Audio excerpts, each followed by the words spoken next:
Hey everybody, it's Sensei Sid with Fields Karate. I've got Sensei Danny with me again today. He's going to help us demonstrate another bunkai from a different kata this time.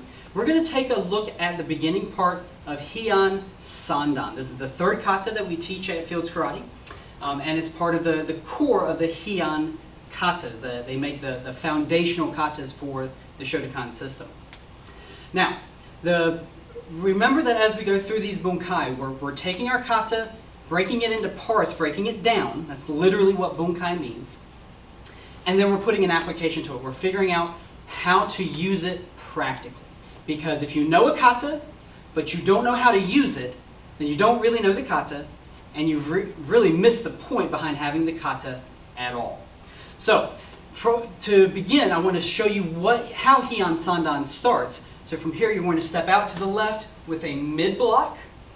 Step 2 with what we call a U block. It's the combination of a mid block and a down block, and then you pop up with an opposite U block. Just doing the same thing but with the other hand. So very quickly, mid block, U block, U block. Now in the beginning we often teach a U block as a method of blocking a U punch, which would be 2 punches over and under like this. The trouble with that is, while it's very good at teaching the mechanics of the kata and how it's supposed to look and be, using that in a fight, one, you're not going to find very many people, unless they're trained, who use a U punch. And 2, to be able to block both punches at the same time is a very, very difficult thing to do, even with that U block. Fortunately, there are some other ways to use a U block that truly are more realistic and practical. Remember, if it works, it's right when it comes to your bunkai. If it doesn't work, then it's not right, because the point is for this to be practical and useful. So for this bunkai, we're going to start off. Danny's going to do a single-handed lapel grab with his left hand. Now this is how you see a lot of fights begin. Oftentimes when someone grabs you here, they draw this right hand back because they're getting ready to try to punch you in the head. So I'm not going to give him the chance. As soon as he grabs here, I'm going to do that mid block, but as I do, I'm also going to use my right hand to knock this hand down and bring it to hikite. So I'm not grabbing, but I'm knocking it down. So block and knock this hand down. So that's our mid block. Then I'm going to use my right hand. I'm going to grab him at the hip. Either I'm going to grab his belt or his pants or his shirt, whatever I can grab hold of, because I want to control his center of gravity. In the last video, we talked about how if you can control a person's center of balance at their ears, you can control much of their body movement. Same thing here. If you can control their center of balance, which is right here at their hips, you can control much of their movement. So again, he's going to grab. I'm going to do my mid block, breaking that grab the hip, step in, and I'm going to strike to the head.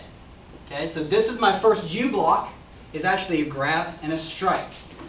And from here, I'm going to pop up, reset, and I'm going to push at the shoulder and at the hip, because my goal is to stop the fight. My goal is to create some distance, because now once I push Danny off, I can either step back and be ready to re-engage, or if I think the fight might be done, I can get out of dodge. And that's the goal, is you want to win your fight, and you do that by getting away on your own power. It doesn't mean you have to beat the other guy up. It means you don't let him beat you up. That's what it means to win your fight, the way that we train. So just to demonstrate this again, and this will be a little bit faster, so pay close attention. And if you would grab, block, grab, strike, push off, get ready for a fight. Or get out of dodge.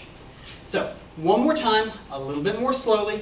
Remember how the kata looks to begin with. It's a mid block with a U block and a U block. We're changing a few of the little details, and that's okay to do in your bunkai. But slowly again, he grabs, mid block, U block, U block. But those U blocks are not blocks at all. It's a grab and strike, and then a push.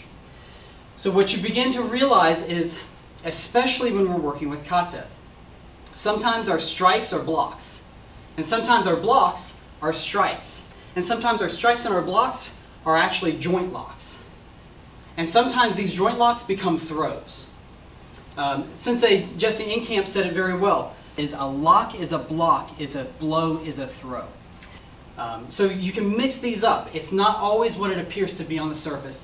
And that's the part of the beauty of bunkai, an application of kata, is being able to use this in so many different ways and to be able to get a little creative with it. Again, if it works, it's correct. So this is your bunkai for the first couple moves of Heian Sandan. I hope you've enjoyed this video. I hope it's brought a little bit of clarity and opened your mind on how to apply your kata a little bit better. I appreciate it, guys. Thank you for watching.